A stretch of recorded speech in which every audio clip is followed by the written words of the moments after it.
The waters off Guadalcanal witnessed something extraordinary during those early morning hours when star shells illuminated the darkness and revealed a fundamental shift in how wars at sea would be fought forever after. What happened that night would ripple through military history, marking the moment when centuries of naval tradition collided with a technology so transformative that it rendered decades of specialized training essentially meaningless within the span of a single engagement. Consider the position of the Japanese Imperial Navy in late 1942. They had cultivated their reputation as the supreme practitioners of nocturnal naval combat through nearly 4 decades of dedicated effort, beginning with their stunning success against Russian forces at Tsushima back in 1904 and 1905. That victory under Admiral Togo had established the template for how the Japanese would approach naval warfare for generations to come. Torpedo boats attacking under cover of darkness had devastated a superior force, and this tactical approach became enshrined as the foundation upon which Japanese naval doctrine would be built. The lesson was clear to Japanese military planners. When facing enemies with greater numbers or industrial capacity, the night could be your greatest weapon if you learned to master it completely. The training regimen developed by the Imperial Japanese Navy to achieve this mastery was extraordinarily rigorous and comprehensive. Lookouts underwent specialized programs designed to enhance their natural night vision capabilities beyond what most navies considered possible.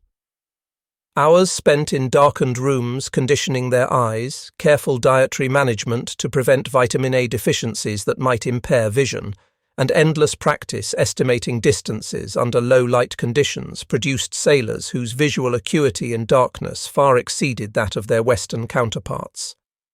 The statistics were impressive and well documented. An average Japanese naval lookout could identify ship silhouettes at approximately 7,000 meters on a moonless night, which was roughly double the distance at which American lookouts could reliably spot the same targets under identical conditions. Japanese confidence in their night-fighting superiority rested not only on superior training, but also on technological advantages in certain key areas. Their optical equipment led the world in quality and performance. Binoculars manufactured by Nippon Kogaku, a company that would later become famous under the Nikon brand, provided exceptional magnification while gathering more light than comparable American or British equipment. These weren't marginal improvements, but significant advantages that translated directly into tactical superiority during nighttime engagements. Japanese naval officers could see farther and more clearly in darkness than their opponents, giving them crucial extra minutes to identify targets and prepare attacks. Perhaps even more intimidating was the Type 93 torpedo, which Western forces would come to call the Long Lance. This weapon system represented a quantum leap in torpedo technology. With an effective range of 24,000 yards, these oxygen-fueled torpedoes could strike targets at distances that seemed almost impossible to American and British naval planners. More importantly, they could hit targets that were far beyond the range at which American ships could even detect the launching vessel during nighttime operations. The combination of exceptional visual capability, superior optical equipment, and devastating long-range torpedoes created what Japanese planners believed was an unbeatable tactical system for nocturnal naval combat. The early battles of the Pacific War seemed to validate every assumption the Imperial Japanese Navy had made about their tactical superiority. At Savo Island on August 9, 1942, Japanese cruisers achieved one of the most one-sided victories in modern naval history. In just 33 minutes of night combat, they annihilated an Allied force that included Australian and American cruisers. 4 heavy cruisers went to the bottom without the Japanese losing a single vessel. It was a masterclass in the tactical approach that Japan had perfected over decades. Later that same year, at Tassafaronga on November 30th, a single squadron of Japanese destroyers would savage a superior American cruiser force under conditions that should have favored the defenders. The Japanese destroyers torpedoed 4 American ships in a matter of minutes, demonstrating once again that in darkness the Imperial Navy held decisive advantage. What Japanese commanders couldn't know, was that while they were achieving these victories using tactics perfected over decades, American laboratories and shipyards were in the process of developing technology that would render their entire tactical doctrine obsolete in less than 2 years. The revolution centered on a device called the SG Surface Search Radar, a technological breakthrough that emerged from collaboration between the Massachusetts Institute of Technology's Radiation Laboratory and the Naval Research Laboratory. This wasn't merely an incremental improvement over existing radar systems. It represented a fundamental leap forward in capability that would transform naval warfare as profoundly as the introduction of the steam engine or the rifled gun barrel. The SG radar operated on a 10-centimeter wavelength with a power output of 50 kilowatts, specifications that might seem like mere technical details, but which translated into capabilities that must have seemed almost supernatural to Japanese sailors who encountered them. This system could detect a destroyer-sized vessel at 15 nautical miles and track it with sufficient accuracy to direct gunfire at ranges exceeding 10 miles. These weren't theoretical capabilities demonstrated only under ideal conditions in laboratory settings. They were operational capabilities that worked consistently in combat regardless of weather, visibility, or the time of day or night. The development of this revolutionary technology traced back to a crucial moment in September 1940 when a British technical mission, known as the Tizard mission, arrived in the United States, carrying what would later be described by historian James Finney Baxter III as the most valuable cargo ever brought to American shores. Among the technologies the British shared was the cavity magnetron, a device that enabled the production of microwave radar with performance far beyond anything previously achieved. American industry and research institutions took this British innovation and scaled it up to mass production levels that the British, fighting for survival against Nazi Germany, simply couldn't achieve on their own. The MIT Radiation Laboratory, established in November 1940 specifically to exploit this British technology, grew with astonishing speed. From its founding to 1943, the laboratory expanded to employ nearly 4,000 people, all focused on developing practical radar systems that could be manufactured in quantity and deployed throughout the American military. The scale of this effort reflected a fundamental American advantage that would prove decisive in the war: the ability to mobilize massive industrial and scientific resources quickly and effectively.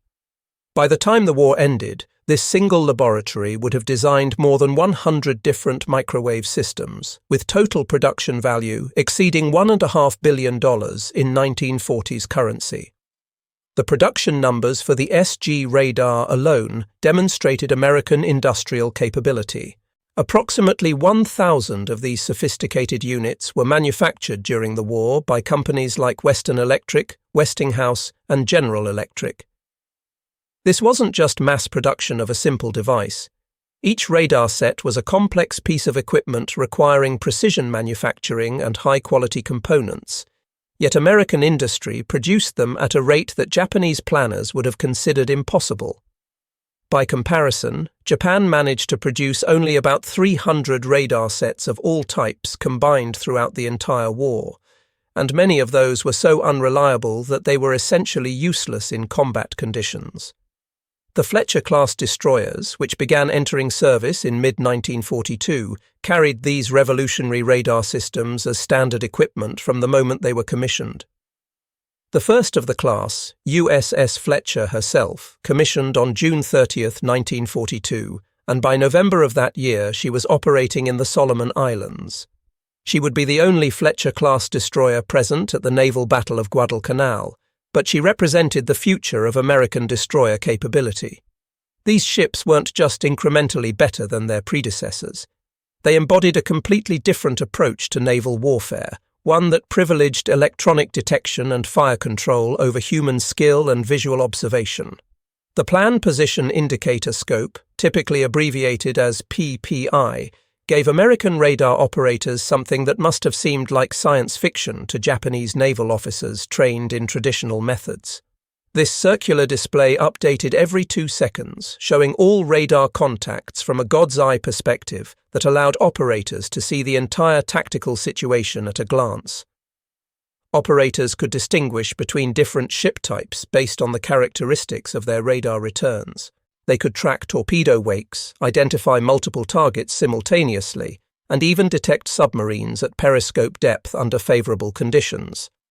Most crucially, this system worked equally well regardless of external conditions. Daylight or darkness, clear weather or storms, smoke or fog, none of it mattered. The radar saw through everything, providing consistent, reliable information that visual observation simply couldn't match under adverse conditions. Integration between the radar system and fire control computers created capabilities that transformed naval gunnery from an art requiring years of training into a science that could be practiced with devastating effectiveness by crews with relatively limited experience. The Mark 37 gun director, linked to analog computers, could calculate firing solutions in seconds, automatically adjusting for target speed and course, wind conditions, and the motion of the firing ship itself. The standard 5-inch 38 caliber guns mounted on Fletcher-class destroyers could fire 15 to 20 rounds per minute, and when directed by radar-controlled fire control systems, they could maintain this rate of fire while hitting targets that the gun crews never visually observed. The night of November 12th to 13th, 1942, marked the beginning of the end for Japanese night-fighting supremacy, though few participants on either side fully understood the significance of what was happening in those chaotic hours.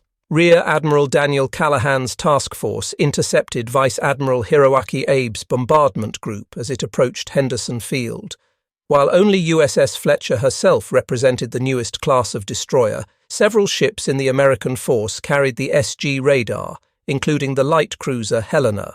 At 14 minutes past 1 in the morning, Helena's radar operators detected Japanese ships at a range of 27,000 yards, which placed them far beyond the range at which visual observation was possible under the conditions that night.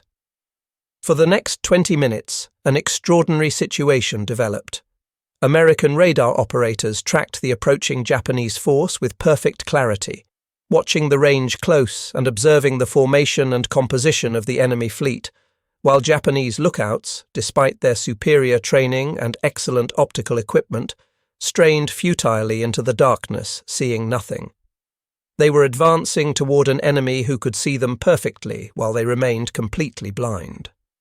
When the engagement finally began, American radar-directed fire disrupted Japanese formations before they could deploy their superior night-fighting tactics as planned.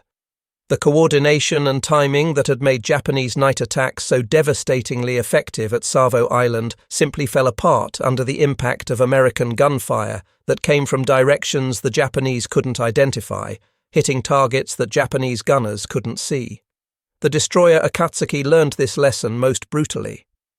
Attempting to execute the specialized night torpedo attack for which Japanese destroyers had trained endlessly, she was caught in radar-directed crossfire from multiple American ships whose gunners were tracking her electronically while she remained unable to locate them visually.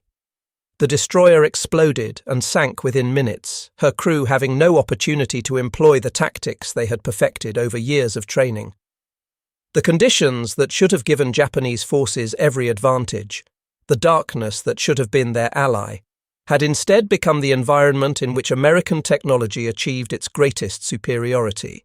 Commander Tamechi Hara, commanding the destroyer Amatsukaze that night, experienced firsthand the shock of encountering this new form of warfare. His ship successfully employed traditional tactics to torpedo the USS Barton, breaking her in half and sinking her quickly. Amatsukaze also torpedoed USS Juno, leaving her crippled and vulnerable. By traditional measures of naval combat effectiveness, Hara was having a successful engagement. But when he made the tactically sound decision to illuminate USS San Francisco with searchlights to improve his own gunnery accuracy, USS Helena's radar-directed guns immediately found Amatsukaze in the darkness. Shells began hitting his destroyer with mechanical precision, causing severe damage and killing 43 members of his crew. Hara discovered the fundamental problem with traditional night fighting tactics in this new environment. Any action that revealed your position to the enemy made you vulnerable to devastatingly accurate fire, but the enemy could target you without revealing their own position at all. The battleship Hiei, flagship of Admiral Abe and veteran of the Pearl Harbor attack, became the focus of concentrated American radar-directed fire. In conditions of darkness and rain squalls that should have provided excellent concealment, making her difficult to target even after visual contact was established, she absorbed 85 shell hits from American ships firing at ranges that exceeded Japanese visual capability. Her bridge was wrecked, her steering system destroyed, her superstructure set ablaze by repeated hits. Despite being one of the most powerful warships in the Japanese fleet, she would be scuttled the following day, becoming the first Japanese battleship lost in the war. The loss shocked the Japanese naval establishment, not because it was tactically decisive in itself, but because of what it revealed about the changing nature of naval warfare. The technical specifications of the competing radar systems illustrated the magnitude of the gap between American and Japanese capabilities. The American SG radar operated at 3 GHz frequency, which corresponded to a wavelength of 10 centimeters, with peak power output of 50 kilowatts. Under operational conditions, it could detect destroyer-sized targets at ranges exceeding 15 nautical miles, with accuracy of plus or minus 40 yards in range measurement and plus or minus half a degree in bearing. The entire system weighed approximately 1,000 pounds and achieved operational availability rates of 95%, meaning it worked reliably in combat conditions almost all the time. American industry produced roughly 1,000 of these units during the war, equipping a significant portion of the destroyer and cruiser force. Japanese Type 22 radar, by contrast, operated at 150 MHz, corresponding to a 2-meter wavelength, with peak power output of only 2 kilowatts. Under optimal conditions, it could detect destroyers at 10 nautical miles, but accuracy was plus or minus 300 yards in range and plus or minus 5 degrees in bearing. This level of accuracy was insufficient for directing gunfire effectively. The system weighed 2,200 pounds, making it more cumbersome than the superior American equipment, and achieved only 40% operational availability, meaning it failed to work properly more often than it functioned correctly. Of the first 60 Type 22 sets built, only about 6 actually worked reliably enough for combat use. Total Japanese radar production during the entire war reached approximately 300 units of all types combined, less than 1/3 of American production of the SG radar alone. The technological gap reflected deeper organizational and industrial problems that Japan simply couldn't overcome. Japanese scientists had actually developed cavity magnetrons by 1937, years before the British brought their version to America. Dr. Hidetsugu Yagi had invented the directional antenna that bore his name as far back as 1926, and it had become standard in radar systems worldwide. Yet when Japanese forces captured British radar equipment that used Yagi antennas, they were unaware that these antennas were named after a Japanese inventor. Military leadership had excluded Yagi from radar development work, and the expertise he represented was therefore unavailable to Japanese radar programs. This reflected a broader problem in Japanese military research and development, where personal rivalries and institutional jealousies often prevented effective exploitation of available scientific talent. Army-Navy rivalry created additional problems that had no counterpart in American radar development. Both services developed separate, incompatible radar systems, duplicating effort and preventing coordination that could have improved both programs. Resources were divided between competing projects rather than concentrated on developing the best possible equipment. Communication between research teams was limited by service rivalry and security restrictions that prevented sharing of information that could have benefited both programs. These organizational pathologies weren't unique to radar development, but they had particularly severe consequences in a field where rapid progress required intensive collaboration between researchers, engineers, and military operators. By late 1942 and early 1943, the disparity between Japanese and American night fighting capabilities had become increasingly apparent to those Japanese officers who survived enough engagements to recognize the pattern. At the Battle of Vella La Vella on October 6 to 7, 1943, USS Selfridge detected and tracked long-lance torpedoes using radar, successfully evading weapons that had previously been virtually impossible to avoid. Japanese officers had considered these torpedoes almost supernaturally effective, and their psychological impact on American forces in early battles had been substantial. The discovery that radar could track even torpedo wakes, allowing ships to maneuver away from these threats, removed one of Japan's most intimidating tactical advantages. The Fletcher-class destroyer's radar advantage extended far beyond simple detection to encompass complete tactical superiority across every phase of naval combat. The Tokyo Express, those high-speed destroyer runs that had been resupplying Guadalcanal under cover of darkness, had depended entirely on Japanese night-fighting superiority for their success. These missions were conducted by the finest destroyer captains in the Imperial Japanese Navy, men with years of experience and proven records of tactical excellence. Yet they began suffering increasing losses to radar-equipped American ships that could intercept them in complete darkness, engage them at ranges where visual observation was impossible, and pursue them even when they fled at full speed into the night. Captain Raizo Tanaka, who commanded the 2nd Destroyer Squadron and personally led many Tokyo Express runs, would later write about the growing American radar advantage in a 1956 article published in the United States Naval Institute Proceedings. Though his own tactical brilliance had achieved stunning success at Tassafaronga, where his destroyers savaged a superior American cruiser force, even Tanaka recognized that darkness no longer provided protection against American technology. His article, titled "Japan's Losing Struggle for Guadalcanal," acknowledged that the fundamental basis for Japanese night-fighting tactics had been undermined by American radar capability. This was a remarkable admission from an officer whose personal skill and courage were unquestioned within the Imperial Japanese Navy. By early 1943, the pattern had become unmistakable. American destroyers were intercepting Tokyo Express runs in complete darkness, in rain, in squall conditions that should have prevented any kind of coordinated action. They fired first, consistently, because they detected Japanese ships before Japanese lookouts could spot them. They fired accurately, scoring hits with initial salvos that suggested they could see targets clearly despite conditions that made visual observation impossible. They pursued Japanese forces even when those forces fled at full speed, maintaining contact through maneuvers that should have broken visual tracking. To Japanese naval officers trained in traditional tactics, it must have seemed as though their opponents possessed some form of supernatural perception. The night of November 25, 1943, demonstrated the complete reversal of tactical advantage that radar had created. Captain Arleigh Burke, commanding Destroyer Squadron 23, intercepted 5 Japanese destroyers off Cape St. George.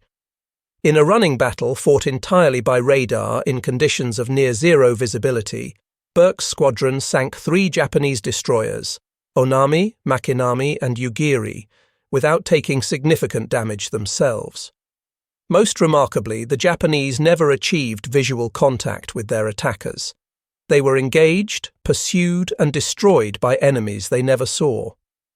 This engagement would mark the last major surface action in the Solomon Islands, and its outcome made clear that the Imperial Japanese Navy had lost its ability to contest American control of the waters around Guadalcanal.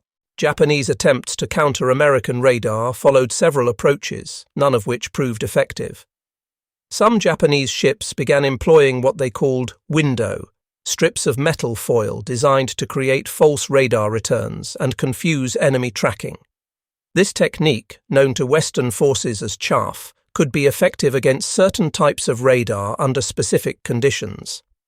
However, it proved essentially useless against the sophisticated SG radar systems that American ships employed. The discrimination capabilities of American radar allowed operators to distinguish between actual ships and chaff clouds, rendering the countermeasure ineffective. More sophisticated electronic warfare techniques, such as jamming, were simply beyond Japanese capabilities. They lacked the electronics industry infrastructure necessary to produce jamming equipment in any quantity, and what they did produce was generally ineffective against American systems. By mid-1943, Japanese radar development had effectively stagnated, while American radar continued to improve with each new production run. The Naval Electrical Research Department, which bore responsibility for radar development, had only about 300 staff members by August 1943. This compared to nearly 4,000 employees at the MIT Radiation Laboratory alone, and that represented only one American facility among many engaged in radar research and development.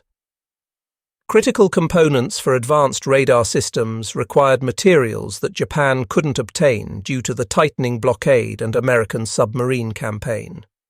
Most crucially, Japan lacked the vast electronics industry that supported American radar development with components, manufacturing expertise, and continuous improvement of production techniques. The Battle of Empress Augusta Bay on November 2, 1943, provided perhaps the clearest demonstration of how completely radar had transformed naval combat. Rear Admiral Aaron Stanton Merrill's Task Force 39, which included several Fletcher-class destroyers equipped with the latest SG radar modifications, intercepted a superior Japanese force under Rear Admiral Sentaro Omori. At 27 minutes past 2 in the morning, initial radar contact at 35,900 yards gave the Americans complete tactical awareness, while Japanese lookouts had no indication that enemy forces were anywhere in the vicinity. For the next critical minutes, American ships tracked the approaching enemy with perfect clarity, maneuvering to optimal firing positions while remaining completely invisible to Japanese observation. The American destroyers demonstrated capabilities that would have been considered impossible just 2 years earlier. Ships engaged targets at ranges exceeding 14,000 yards in total darkness, achieving hits with their opening salvos. They detected long-lance torpedoes and maneuvered to evade them, tracking the torpedo wakes on their radar displays, and then counter-attacking the launching destroyers without ever making visual contact. To Japanese officers who had spent their entire careers training for night combat, who had dedicated thousands of hours to perfecting the skills they believed would give them decisive advantage, this must have been a profoundly disorienting experience. The battle's outcome shocked Japanese high command when full reports finally arrived. Despite having superior numbers and firepower, Omori's force was routed, losing the light cruiser Sendai and the destroyer Hatsukaze while inflicting minimal damage on American forces. Samuel Eliot Morison, in his comprehensive history of United States naval operations in World War II, noted that this battle marked the definitive end of Japan's previous advantage in night engagements. It wasn't just that Japan had lost a particular battle, but that the fundamental tactical advantage they had cultivated for decades had been completely and irreversibly negated by American technology. The psychological impact on Japanese naval personnel transcended the tactical implications of any individual defeat. These were men who had devoted their professional lives to mastering the skills of night combat.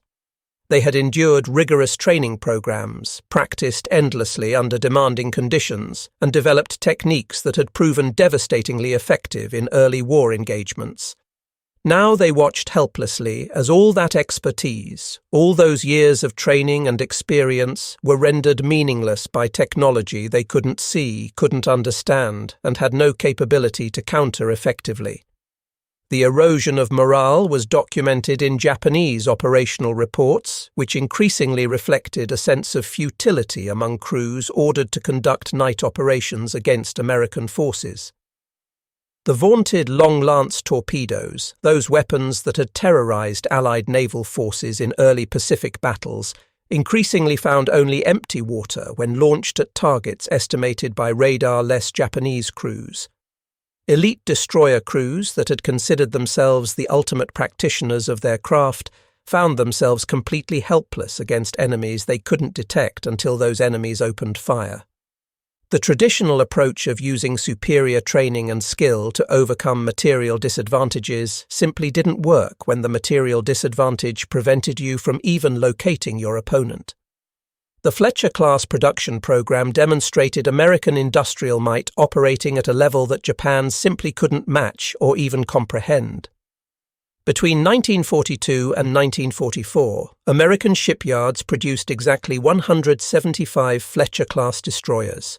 This was more destroyers than Japan built of all types during the entire war, and each American ship carried radar systems more sophisticated than anything available to the entire Japanese fleet. The SG radar sets that equipped these destroyers were manufactured by major American corporations: Western Electric, Westinghouse, General Electric, at rates that must have seemed impossible to Japanese planners accustomed to operating with severe resource constraints and limited industrial capacity.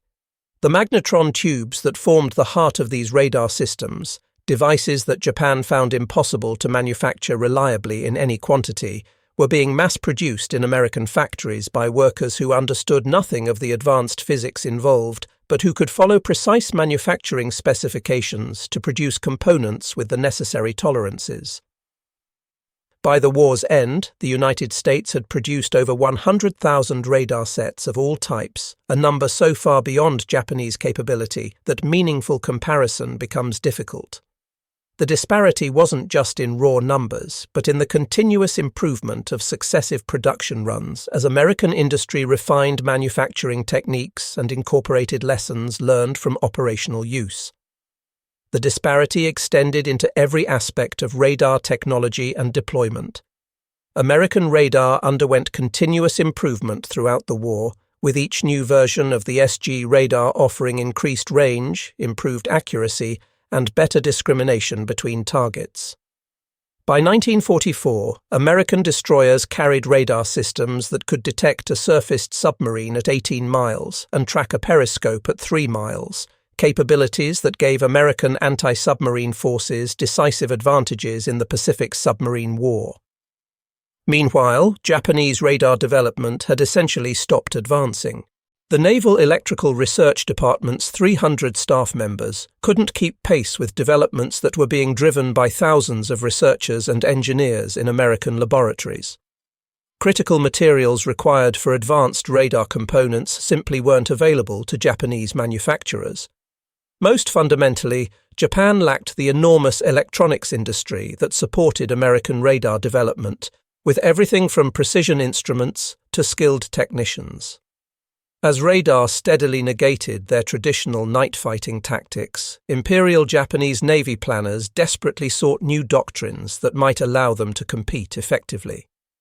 Orders from Combined Fleet Headquarters began explicitly acknowledging American radar superiority and emphasizing the need for radical maneuvering and acceptance of higher casualties to achieve weapons release. These orders represented a complete capitulation to American technological superiority, an acknowledgement that Japanese forces could no longer fight on anything approaching equal terms.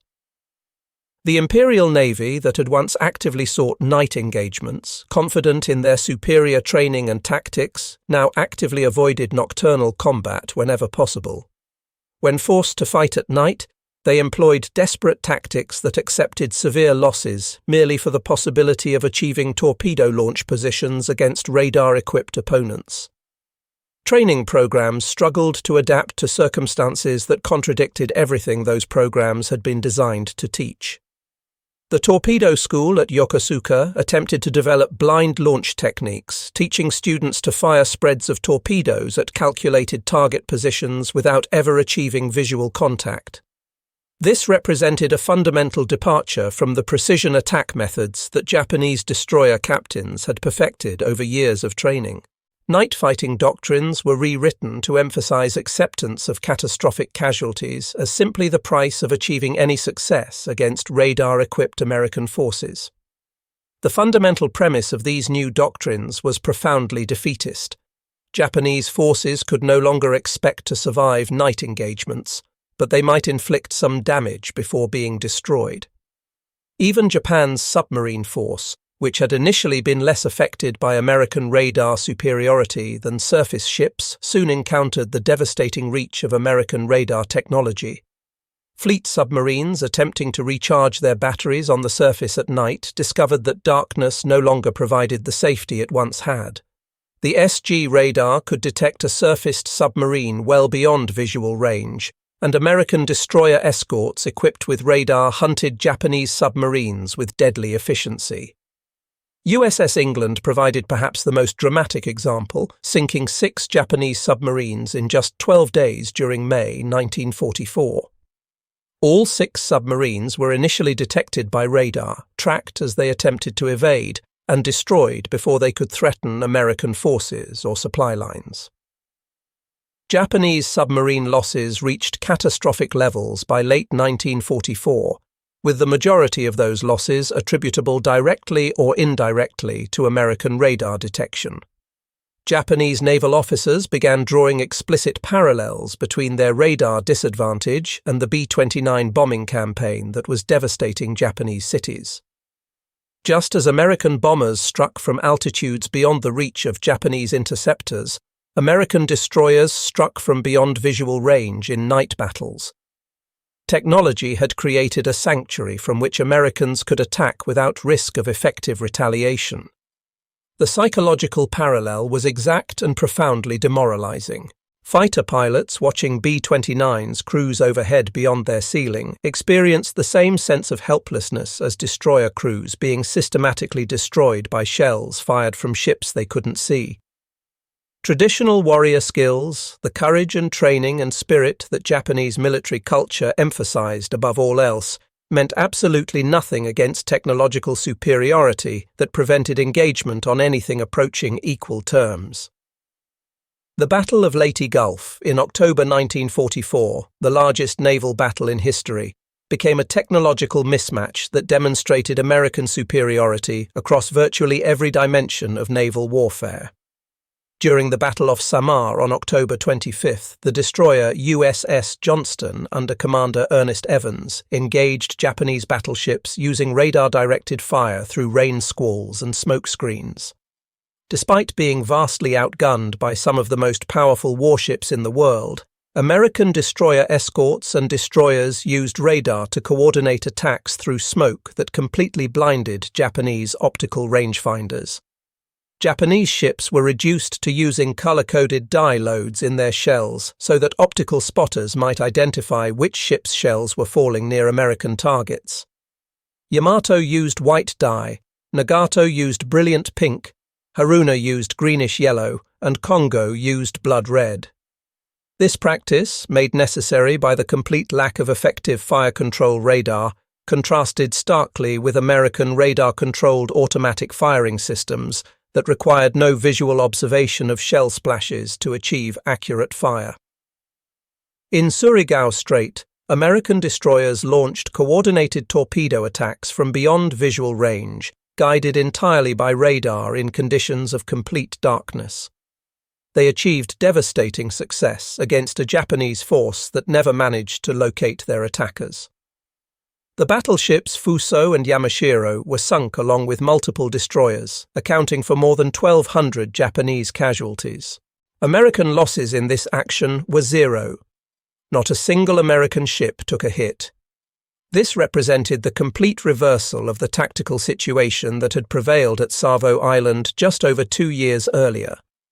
In 1942, Japanese forces had achieved similar results against Americans who couldn't locate their attackers in darkness.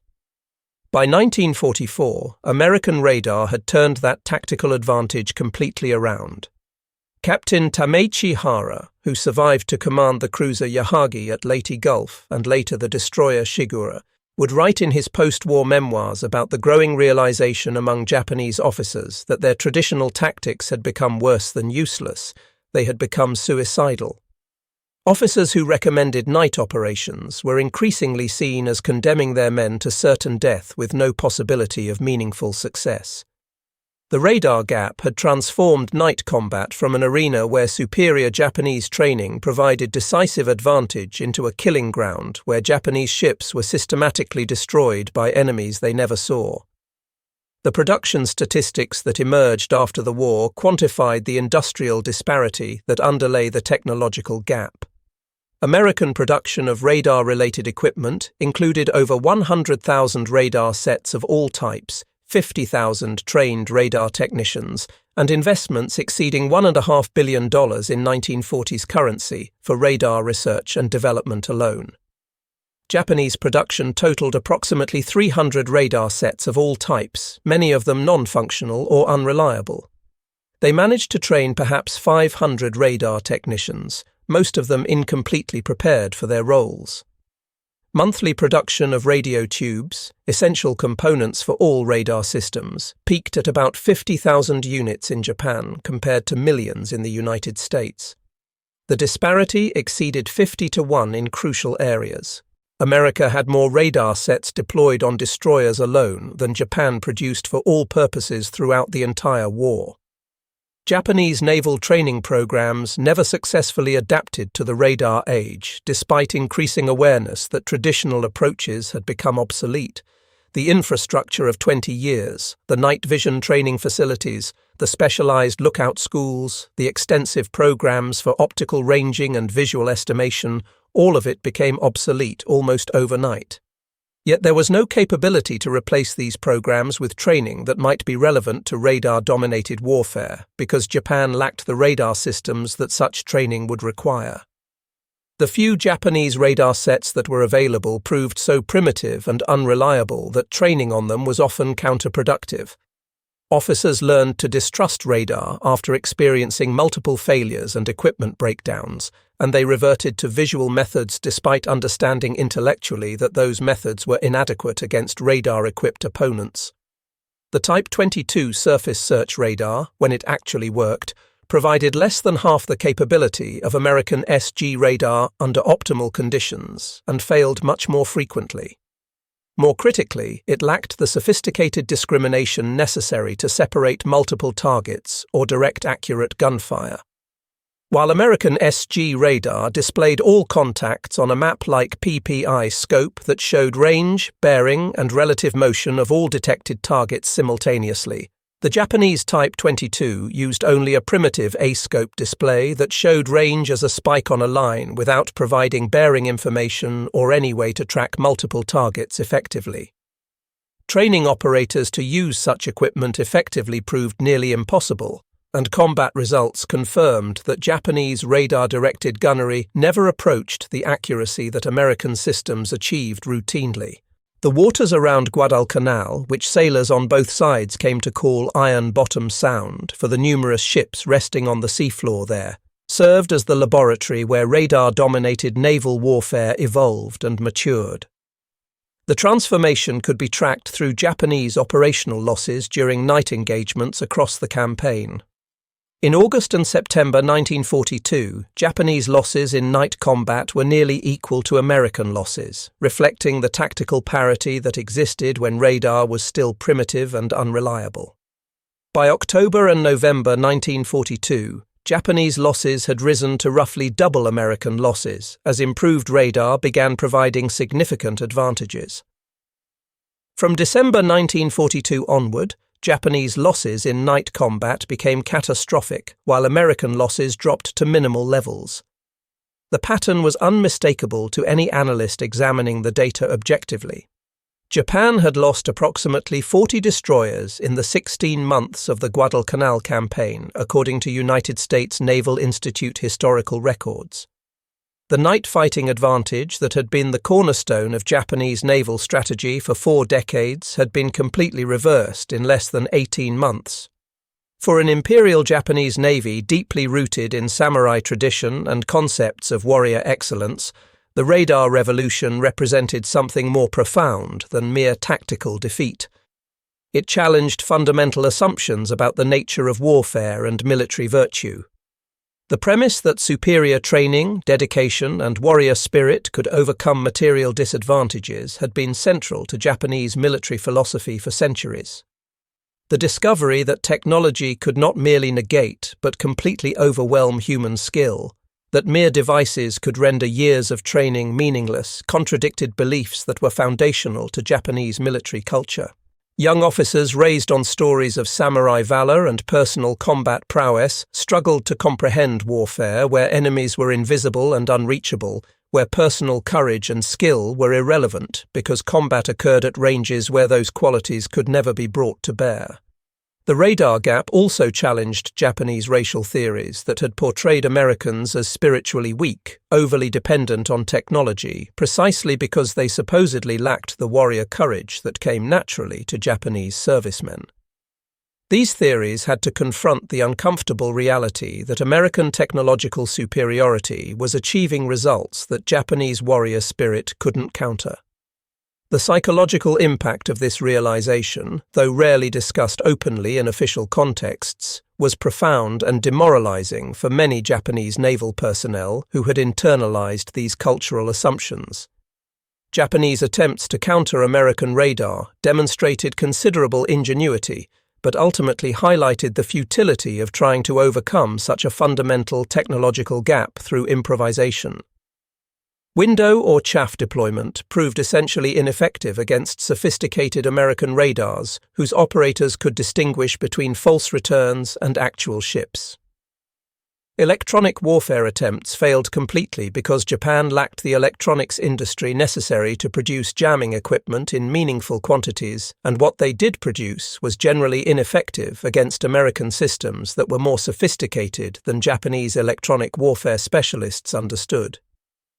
The Japanese experimented with special paints supposed to reduce radar reflectivity, but tests proved these marginally effective at best and completely inadequate against powerful radar systems operating at multiple frequencies.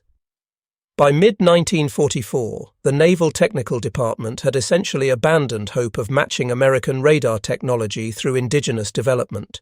The gap was simply too large, the required industrial infrastructure too comprehensive, and Japanese resources too limited. Attention shifted instead to developing tactics that might allow operations despite radar disadvantage, though these tactics all involved accepting catastrophic casualties as the price of any success.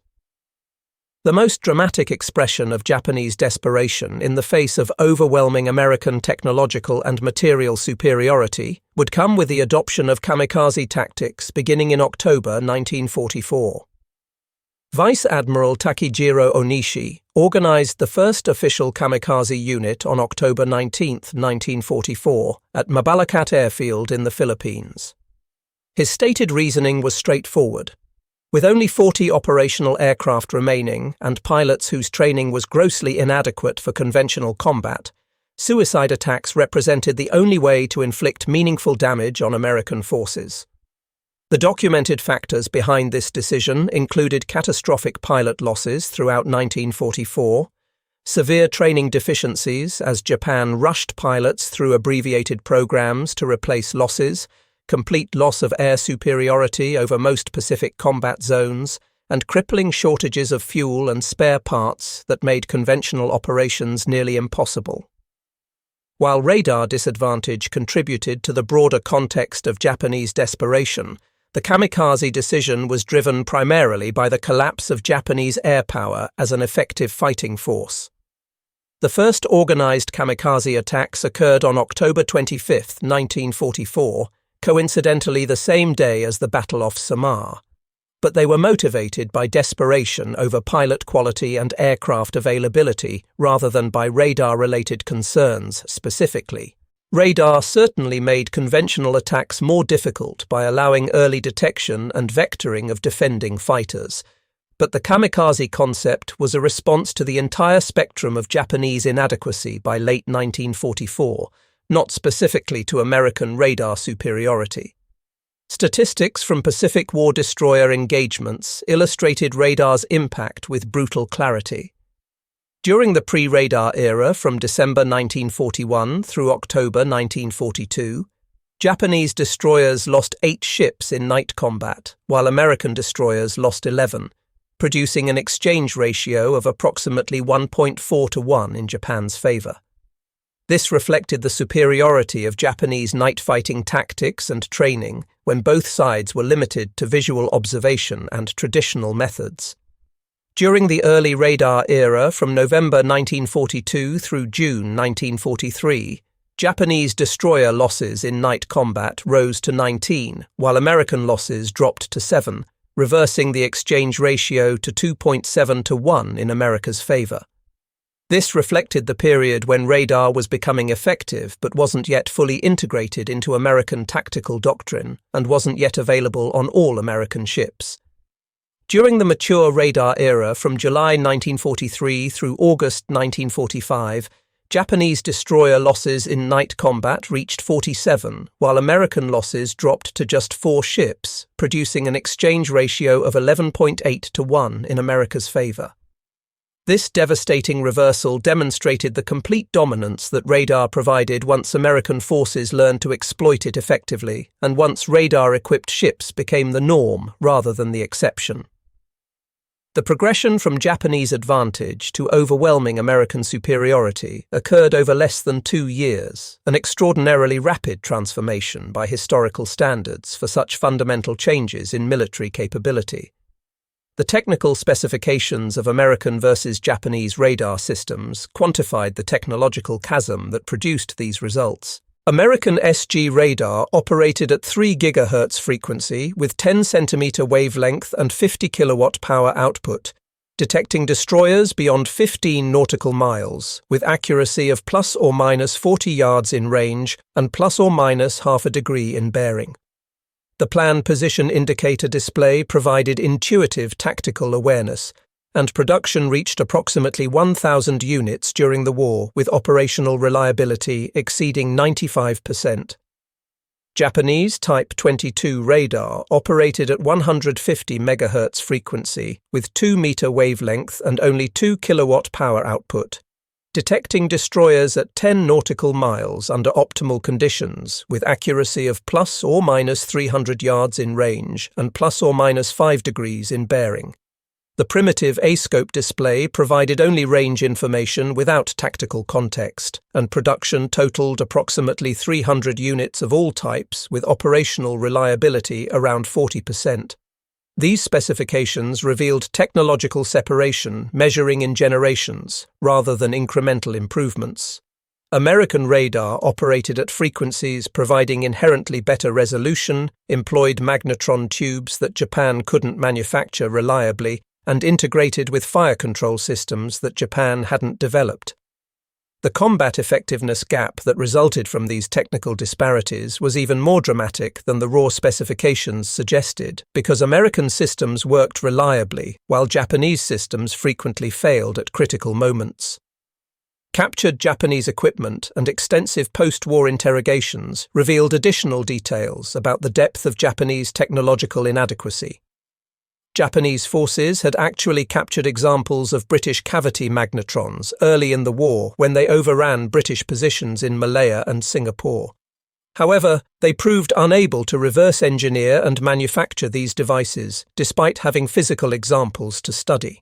When Japanese technical personnel examined captured radar sets equipped with Yagi antennas, they didn't realize these antennas were named after Dr. Hidetsugu Yagi, a Japanese physicist whose work their own military establishment had ignored. The irony was bitter.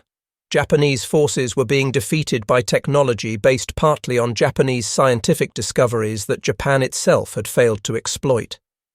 The United States Strategic Bombing Survey conducted extensive interviews with surviving Japanese naval officers after the war. These interviews found universal agreement that radar had transformed naval warfare beyond Japanese ability to adapt effectively.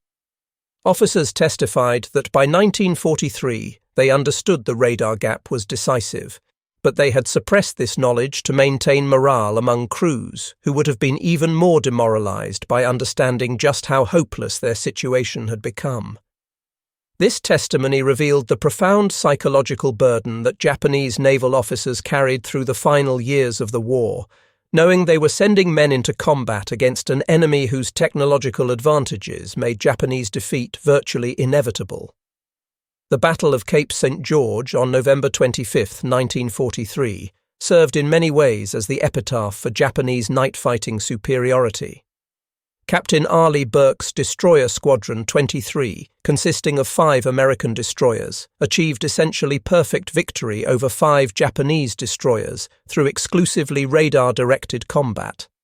The Americans sank 3 Japanese ships, Onami, Makinami, and Yugiri, without suffering significant damage themselves.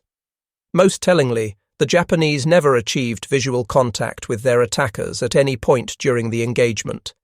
They were detected, tracked, engaged, pursued, and destroyed by enemies they never saw, enemies who employed technology the Japanese couldn't match and tactics the Japanese couldn't counter. This battle convinced Japanese naval leadership at the highest levels that night surface combat was no longer viable against American forces. Orders from Combined Fleet Headquarters essentially abandoned night destroyer actions as a tactical option, explicitly acknowledging that night combat advantage now belonged entirely to the enemy. The MIT Radiation Laboratory's contribution to this transformation deserves special recognition because it exemplified American advantages in mobilizing scientific and industrial resources for military purposes. Established in November 1940 under the direction of Dr. Lee Dubridge, the laboratory grew to employ nearly 4,000 scientists, engineers, and technicians by 1943. These personnel weren't merely supporting radar development, they were revolutionizing the entire field of microwave electronics. The laboratory ultimately designed more than 100 different microwave systems with total production value exceeding $1.5 billion in the 1940s. This represented a level of focused scientific and industrial mobilization that Japan simply couldn't match with its more limited resources and less developed electronics industry. The British cavity magnetron delivered to the United States through the TIZAD mission in September 1940 provided the foundation for this achievement. This device, capable of producing 1 kilowatt of microwave power at 10 centimeter wavelength, was approximately 100 times more powerful than existing American or British technology for generating such frequencies. British scientists had achieved a crucial breakthrough, but Britain lacked the industrial capacity to exploit it fully while simultaneously fighting for survival against Nazi Germany. American industry took this British innovation and scaled it to mass production levels that transformed a laboratory curiosity into a war-winning technology deployed throughout American military forces. 9 staff members from the radiation laboratory would eventually receive Nobel Prizes for their scientific contributions, though most of their prize-winning work came after the war. Their wartime contribution was enabling the electronic revolution that transformed naval combat from visual engagement between opponents who could see each other to radar-directed warfare where detection and targeting occurred at ranges far beyond visual capability. This transformation persisted long after World War II ended, establishing patterns that continue to shape naval warfare to the present day. The radar revolution forced fundamental changes in naval doctrine that proved permanent and universal. Every modern navy acknowledges that electronic detection has superseded visual observation as the primary means of locating and tracking potential threats or targets. The United States Naval War College conducted comprehensive studies after the war examining lessons learned from Pacific combat. Their 1947 study concluded definitively that future naval combat would be determined by electronic capabilities rather than traditional seamanship skills. This represented official recognition that radar had transformed the fundamental nature of naval warfare permanently and irreversibly. The Japanese Maritime Self-Defense Force, established during the 1950s as Japan rebuilt its military capabilities under American guidance, incorporated these lessons into its founding principles. Electronic warfare capability became recognized as the foundation of naval power, with all other considerations secondary to achieving sensor superiority over potential adversaries. This represented a complete reversal of the philosophy that had guided the Imperial Japanese Navy, which had emphasized warrior spirit and personal combat skill above technological considerations. The new approach reflected hard-learned lessons about the primacy of technology in modern warfare. Some Japanese technical officers had understood radar's implications early in the war and had attempted to warn operational commanders about the growing technological gap. These warnings were generally ignored by leadership wedded to traditional doctrine and confident in the superiority of Japanese training and tactics.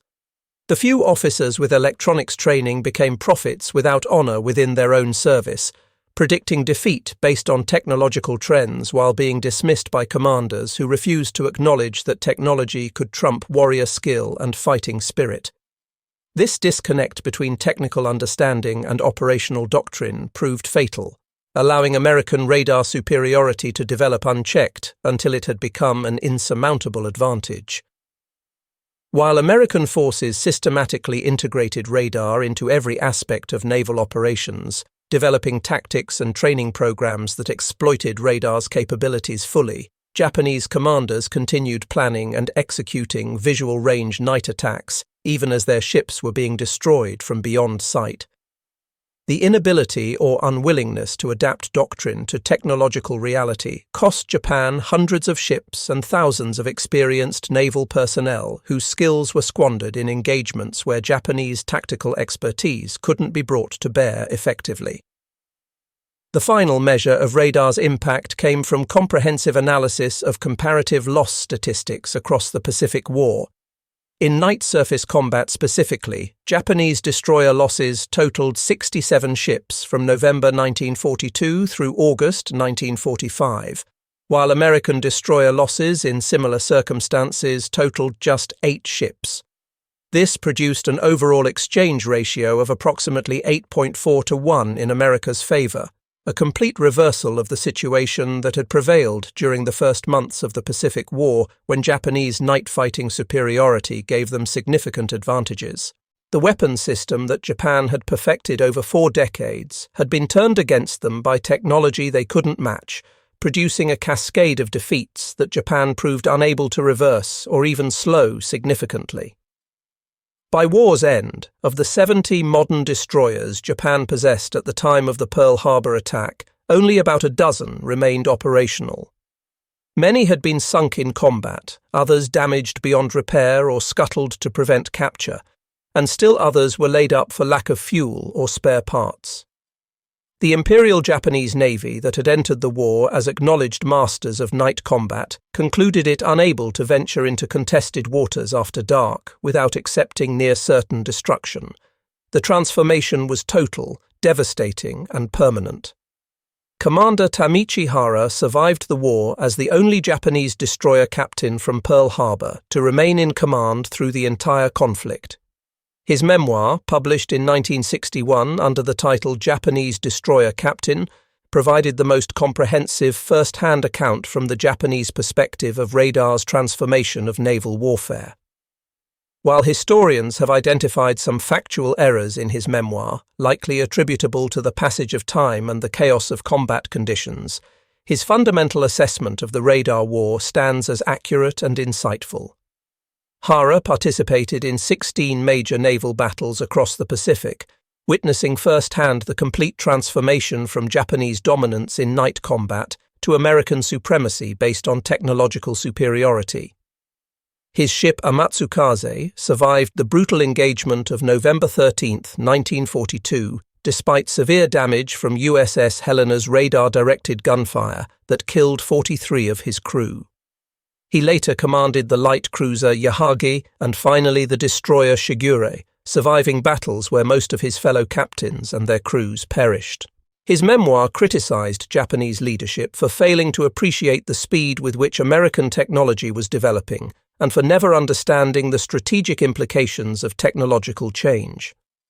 He survived to witness Japanese night-fighting supremacy completely reversed, transformed from decisive advantage to fatal liability in less than 2 years.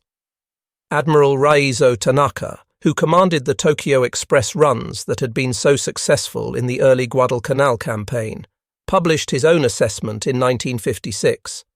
His article, Japan's Losing Struggle for Guadalcanal, appeared in the United States Naval Institute Proceedings, and provided a senior Japanese commander's perspective on the campaign.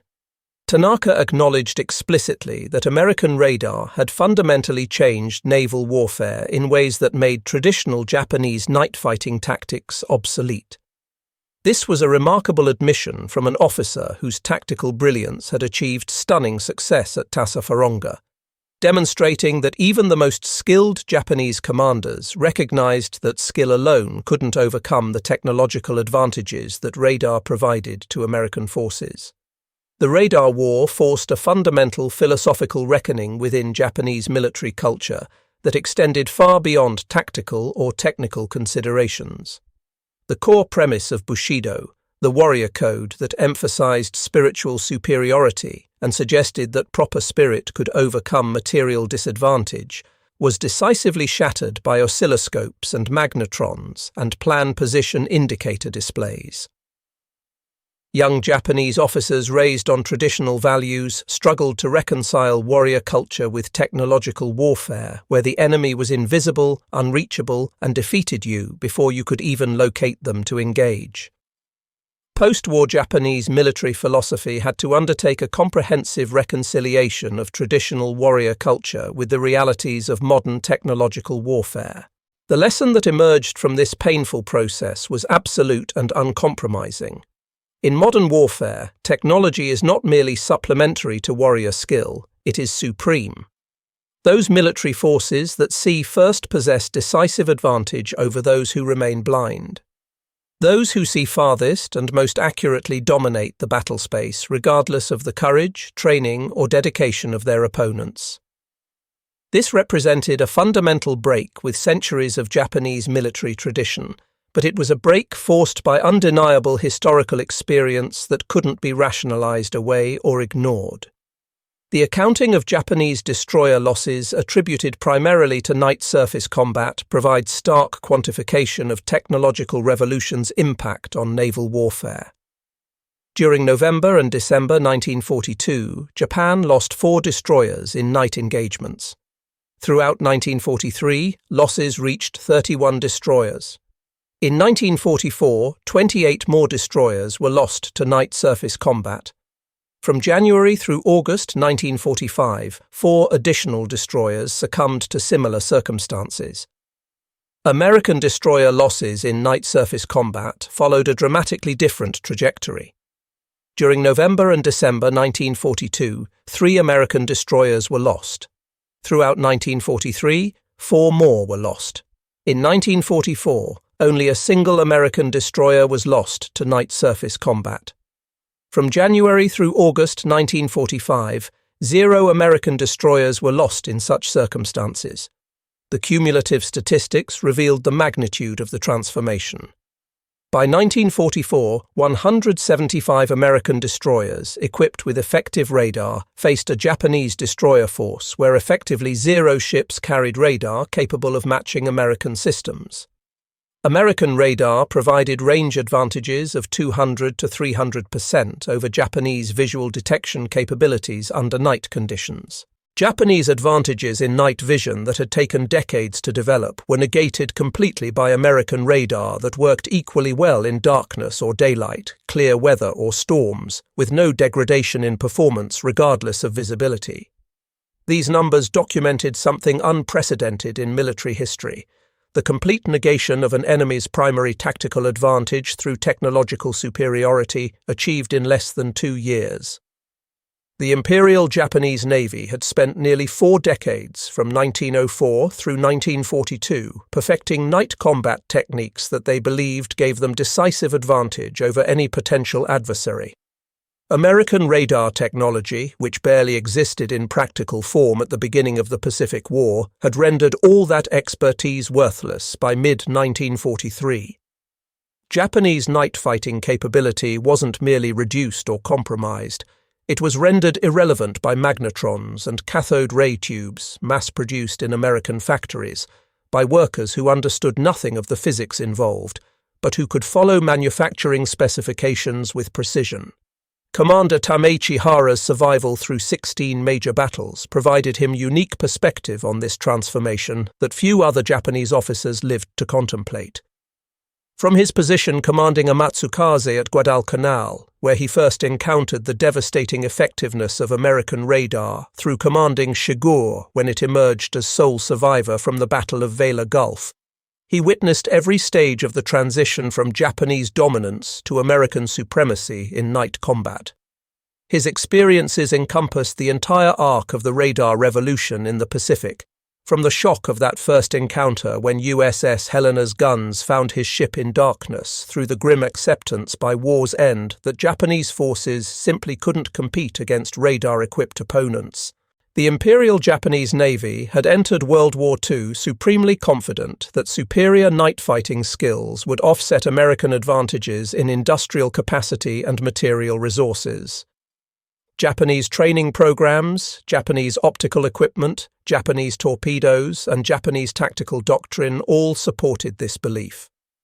Early victories at places like Savo Island appeared to validate every assumption about Japanese superiority in nocturnal combat.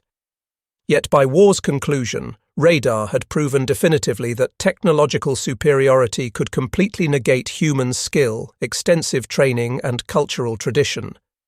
The Fletcher-class destroyers with their SG radar sets had not merely won the destroyer war in the Pacific, they had fundamentally transformed naval warfare from art to science, from human skill to electronic detection, from warrior tradition to technological supremacy.